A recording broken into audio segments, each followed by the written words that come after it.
listening to the podcast of the Andrea Mitchell Center for the Study of Democracy at the University of Pennsylvania. I'm Matt Berkman. Our guest today is Lila Corwin Berman, professor of history and Jewish studies at Temple University. She's the author of two books on American Jewish history, Metropolitan Jews, Politics, Race, and Religion in Post-War Detroit, and Speaking of Jews, Rabbis, Intellectuals, and the Creation of an American Public Identity. Her new book, coming out later this year, looks at the relationship between Jewish philanthropy and the American state.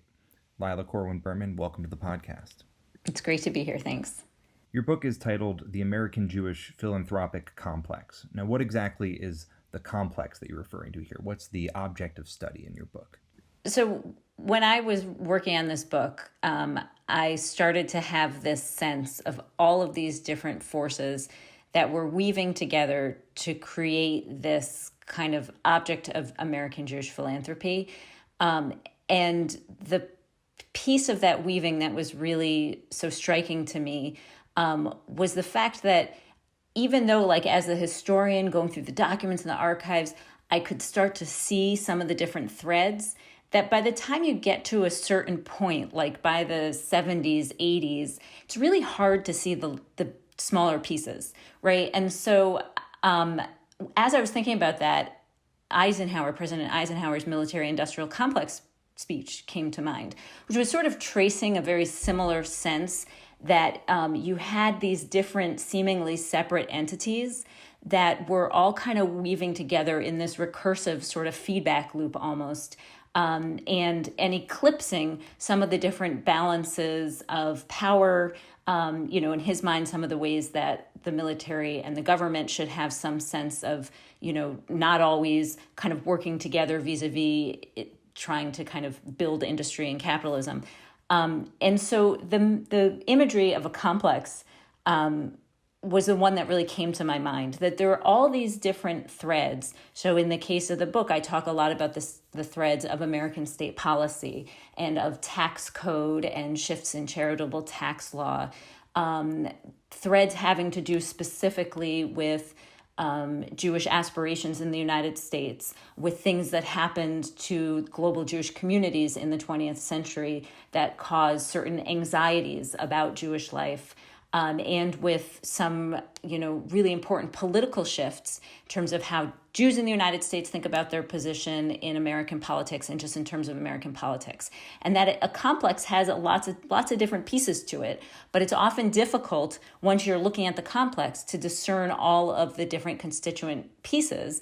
And I think also to sort of discern the formation of those pieces in the history. And so I thought the complex was the right kind of imagery to use to talk about, like, the product of what happens as all of these forces weave together. And then the book itself is an effort to sort of disentangle, right? And trace those threads to show that instead of the way that American philanthropy exists today just being the way it always has, that it has a history, and it has a very dynamic history of lots of different forces intersecting and coming together at particular points in time. So we know that philanthropy in general has existed in many different times and places. What was unique about the way that it was woven into American political, legal, and institutional life? So in a certain way, and this is maybe a little bit oversimplifying and an attempt to be a little bit provocative, but actually I think it would be possible to say that the very way that American government developed in the 19th century could be understood through the way it was trying to think about collective groups of people in the United States. And the problem with a kind of democratic republic was trying to figure out what are the rights and obligations of citizens, and what do you do about the fact that citizens are not just autonomous individuals, but that they have other kinds of collective loyalties that exceed the boundaries of just loyalty to the state or to the sovereign or to the government. In other political experiments, one of the major insights of the Enlightenment was that instead of thinking about people as classes or castes or estates or something like that, that everybody should just be regarded as an individual, right? And that was this sort of, theoretical ideal of the Enlightenment. And what develops in early 19th century American political thought and is noted by people like de Tocqueville, who comes over from France to study American political life, is that even as the individual is an important category for American political life, it also recognizes collective and voluntary collective associations and organizations. And it's not just that the American state in the 19th century says, well, I guess these are going to exist, so let's let them exist. But in fact, there appears to be many ways in which there's an encouragement for people to sort of ground themselves in those different kinds of affinities or affiliations, and to be part of that. That becomes what American civic life really is. And one kind of dynamic and really interesting force that becomes, I think, quite definitive of American political life is the desire to both foster and encourage these kinds of associational affinities so that people are not just, lone individuals. So actually to sort of have enticements and enhancements for people to be part of those kinds of associations, and also to have some regulation and discipline over them, right? That there is a particular fear on the part of American political leaders and political thinkers that if any one association got too strong, it could supplant the government, right? It could become its own kind of force for American political life, and that this would, subvert democratic aims. And so you see this kind of process of working out what that balance is, most specifically in religious life in the United States in the 19th century, and specifically in the process of the disestablishment of religion, which happens over time throughout the 19th century at different times in different American states. But the idea that if, in fact, a particular state, let's say, is not going to have an established religion, right? It's not going to have a one religion that is uniquely or exclusively funded by the state. How should that state then look at all of and treat all of the different religious groups? For example, if a religious group wants to sue or wants to take out a loan or wants to act in a way that might be seen as acting as an individual, right? And in fact, even later, end of the 19th century, and things were quite familiar, debates about corporate personhood, right? Is a corporation an individual? Can it be treated that way? Goes back to this sense that you're going to have these collective organizations, and they in fact need certain rights, and in turn, to get those rights, they should be obligated to do certain things. And that kind of dynamic of collective life within American politics, within American democracy, becomes really quite definitive in terms of how the American state acts, in terms of sort of outsourcing some of its power and also taking in the power of certain kinds of private entities. And it becomes really, really definitive in terms of kind of heightening the role of philanthropy and of private associations very, very quickly, in a sense. So until pretty late in American history, basically until the 20th century, the American state was relatively small. It was a relatively weak state. So I wanted to ask you, how did the expansion of the federal government change philanthropy's relationship with the state? Right. So, sometimes if people aren't totally familiar with the vocabulary, it can be a little confusing, right? So I was just talking about actually states like Massachusetts or Virginia, and that a lot of the kind of process of figuring out how to regulate collective associations in the 19th century happened in the location of those different states and happened in terms of their interactions with religious groups and then other kinds of fraternal organizations and other things. And by the end of the 19th century, though, as you point out, there's the beginnings of much more of a sort of robust actor that we can think of as the American state, right? The coordination of government, elected officials, of agencies, of commissions, of all of these different pieces that are operating at a federal or a national level, and that start to take kind of grander steps when it comes to codifying legislation and regulation. And the way that this plays out in the philanthropic realm is really through a kind of amazing transformation that takes a constitutional amendment in the state's ability, the American state's ability to extract revenue. So at the end of the 19th century, shortly after the end of the Civil War and during the period of Reconstruction, there starts to be more and more debate about whether the federal government should have its own mechanism to extract revenue to tax individuals, right? So states were taxing property and exempting certain entities such as religious and associational organizations from that property taxation. But the federal government didn't have, it had tariffs, it had certain kinds of mechanisms to raise revenue, but as there was more of a will for a more unified and stronger federal government, there was also more need for actual funding for that government. So the initial kind of activism to create an income tax comes out of this energy behind wanting to have a more robust American federal government. And at the end of the 19th century, there's legislation passed to allow for an income tax that is immediately declared unconstitutional by the Supreme Court. And it's not until 1913 and the passage of the 16th Amendment when Congress is then given the ability constitutionally to tax individuals' income. And this, I've become sort of a devotee to tax determination, a totally deterministic lens via taxation, because so much about, I think, American history really can be understood by thinking about that transformation, right? What did it mean to now have a federal government that can tell individuals that some portion of the income that they make belongs to that government? Right. And it doesn't, you didn't vote for the person who's in charge. I don't care. Right. You don't like the road that's being built or the way that money is being spent.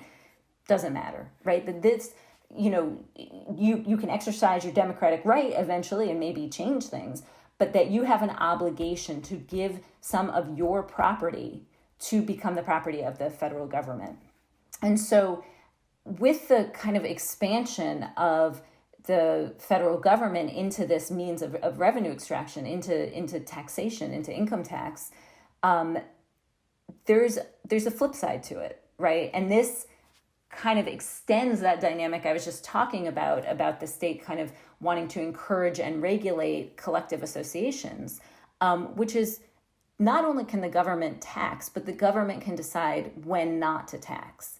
And so written into even that first legislative attempt to levy an income tax was an exemption, right? That it's in certain cases, certain kinds of income should not be taxed. And that was a new way that the American state had of using its power, of kind of shoring up a consolidated sense of the kinds of behaviors it was going to encourage, right? So if an entity or an individual did certain things, it could hold on to that money. And the most important, the kind of key piece of this was that when income was already being used for something that could be considered in the interest of the public good, and I can explain what that meant, but broadly speaking, in the interest of the public good, then that income was to be considered already on the side of the state, of the government. And so it wouldn't be taxed, right? And so, if you have an educational institution, if you have benevolent societies, if you have other kinds of, healthcare organizations, things that were specified in the law, the work that they were doing was seen as already in the interest of the public good. And so those organizations and any income that they made, and eventually people who gave money to those organizations, would be exempt from taxation. And you see the imprint then of this state power of taxation on the way that people start to think about what the public good is, what is desirable behavior, how can individual actions and private actions, in a sense, be like mini state actions. So you've mapped out some of the general context about philanthropy and the role of the state. Now, let's turn specifically to the Jewish piece that you're looking at. How did Jewish philanthropy in particular, which also has existed in many different times and places long before the United States came into existence. How did it get reshaped through its interaction with the United States government? Right. So, I came to this book writing about Jewish philanthropy in particular, and I'm a historian of American Jews. In fact, I think the reason that it seems so important to me to write this kind of broad and interpretive history of American Jewish philanthropy is because it's sort of simply understood that one of the most important achievements or successes of American Jews is their philanthropic system, right? And there's, just whether it's historical studies that assert that or more kind of communal studies or, different community leaders saying that, it's something that is kind of broadly accepted. And it seemed important to me to try to understand how it is that American Jews indeed did build a very big and broad philanthropic system. And it's exactly in this period of the early 20th century when you have the expansion of the American state, you have the demographic explosion of Jewish life in the United States. You have more immigrants in general coming to the United States than ever before, and certainly more Jewish immigrants than ever before coming to the United States. That American Jews step into this really fecund landscape for setting up these kinds of charitable associations. There's different political scientists who have tracked the parallel expansion of the American state that's running right alongside the expansion of American associational life.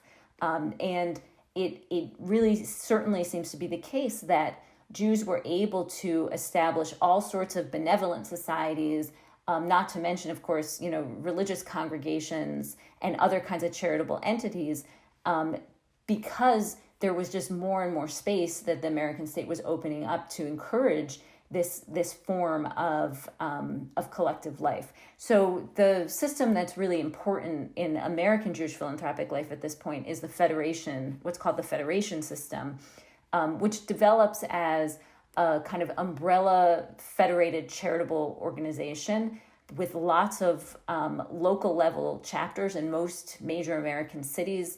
By the 1920s, there's, I think, already about 100 different American Jewish federations that were formed. And the way that these worked was that they tried to kind of create some kind of coordination among all of the smaller different charitable structures in any particular city, right? So if you look at New York City, which by the early decades of the 20th century would have had all sorts of different Jewish charitable organizations, settlement houses, and organizations that were meant to try to train people in vocational skills and to do anti-poverty work and all sorts of things. And all of these organizations were needing money, were needing ways to support themselves.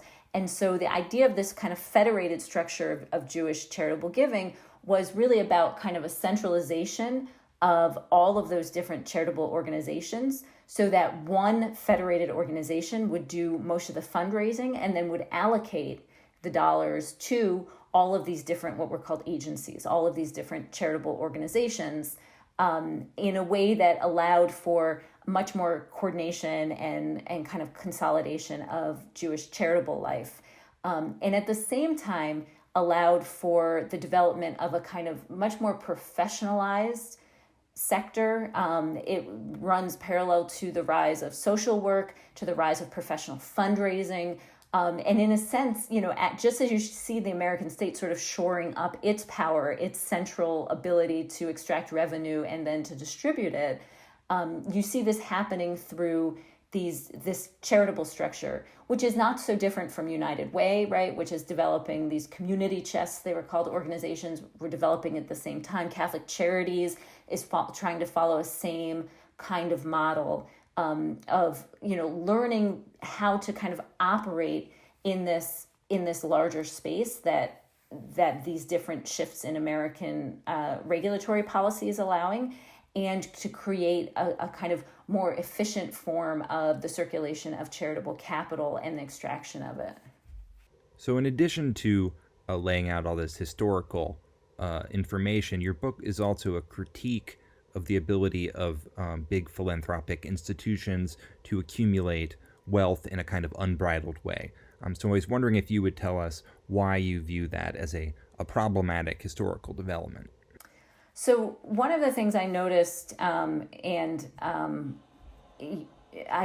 was very striking to me in looking at some of the documents from the first few decades of the 20th century of different Jewish federations, of these federated structures, were their bylaws and the ways in which their bylaws really constrained certain kinds of spending patterns and especially the accumulation of charitable dollars. So there were rules that many of these federations had that said, okay, every year we're going to have an annual fundraising campaign and we'll raise a certain amount of money, and then we have all of these agencies we need to distribute it to.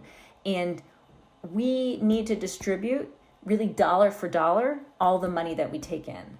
So if people give, X $100,000, then we need to be able to document that we've supported all these agencies that need that money with that money. And then the next year, we're going to raise more money and give it out. And they were very, very reluctant to set up any kind of reserve fund or a surplus fund, or what we would think of as even like an endowment kind of fund. That the kind of rule of these organizations was one of a kind of revolving door of intake and distribution. And a thread that was really, to me, fascinating to trace is when and how these kinds of charitable organizations start to make a shift away from this circulation model of, giving out the money that they were able to raise, to a model that is much more focused on building an accumulation of that capital, right? So building up endowments, building up reserves, focusing much less on the circulation and much more on the ability to sort of build a kind of accumulation. And in fact, the kind of major shift of the mid-20th century in American philanthropic life, and you see this in Jewish philanthropic life, but it seems to kind of run across the sector, is to embrace these practices of building endowments, right? So obviously, there were endowments that existed in the United States well before the mid-20th century, and in fact, some of the earliest charitable foundations in the United States that Congress started to worry about at the late 19th century and early 20th century were like Carnegie and Rockefeller. And their fear was that these were going to be these perpetual vehicles of power, that these, kind of titans of industry had made money and had made it by exploiting workers, often is what people would talk about. And then they were going to sort of like, hold on to power by giving out in dribs and drabs little bits of philanthropic gifts, but that they were going to be these perpetual charitable trusts. And so there was a reaction against that and an effort to kind of regulate that and make it so it was less feasible to do that. And many Jewish federations, I think, understood that critique as being really important and did not want to hold on to capital in that way until a shift that starts to happen in the mid-20th century when in the Jewish case, there's less of this sense of the kind of immediate material need for philanthropic capital to satisfy, and more of a sort of sense of Jews having access to more economic power, more, less of a sense of scarcity, and a shift to thinking about philanthropy less in terms of the immediate needs it can satisfy and more in terms of a future that it could guarantee. And you start to see the rise of more Jewish federations starting in the 1960s, really, talking about holding on to reserves and holding on to and building endowments and starting to let individual donors have more ability to restrict how that money flows, that it doesn't just go through a kind of communal process of distribution. And so in the book and in my research, I sort of map that out into the late 20th century to talk about how that change combined with the rise of more and more private family foundations, leads to a system that has a lot of power in the hands of very, very few people through these kind of large endowment-like and foundation-type vehicles. We know that having the legal status of a 501c3 organization means that you're technically prevented from engaging in political or partisan political activity. But you make the case that philanthropy and politics are deeply intertwined with one another. Could you tell us about that part of your argument? Right. So there's a legislative history to how philanthropic organizations are constrained when it comes to acting politically. And some of this history was in the news somewhat recently because the Trump administration has wanted at various points to get rid of what's called the quote-unquote Johnson Amendment, which was an amendment from the floor in the 1950s to add a new rule to govern charitable organizations when it came to their political behavior, right? So basically, the government gives charitable organizations a tax exemption, right? So they're acting in the public good. And one way that this is justified is to say that these organizations are already doing stuff in place of what government might otherwise need to do. But that at the same time, the kind of philosophy of this is that these organizations are not supposed to themselves become political actors. They're not supposed to replace the electoral process or replace the kind of political process.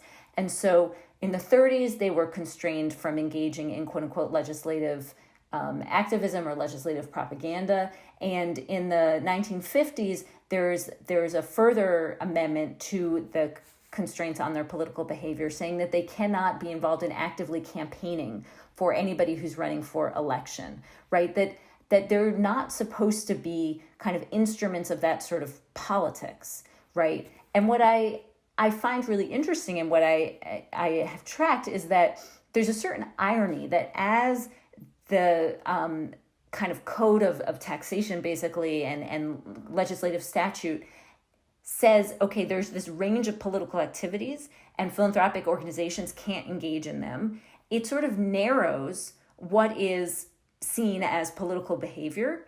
And then anything else that an organization might do gets to be called not political, right? Not partisan. And so it ends up opening this like huge space for philanthropic organizations, as long as they're not doing these very certain circumscribed activities, right, which are called political. It opens up a huge space for them to exercise a great deal of political power. And, I think that in so many ways, that's obvious to us in American life. If we look at different philanthropic organizations and, you can already think of Bloomberg's philanthropic organizations that are really involved in gun control work, right? And trying to, actually change American laws about guns, right? So how is that not political? But it sort of gets the kind of imprimatur of being outside of just pure and often sort of seen as like base politics because it's in this kind of philanthropic realm. And so in the research that I've done about American Jewish philanthropy, it's really possible to trace the rising ability that different Jewish leaders and Jewish individuals have to influence different American politicians, especially when it comes to policy toward Israel in the 1950s, 60s, and to the present, that their ability to affect that kind of influence comes in the main from the leverage that they have from operating in the Jewish philanthropic sector. So whether it's that they are the heads of Jewish federations or Jewish philanthropic organizations, and so can invoke a certain kind of,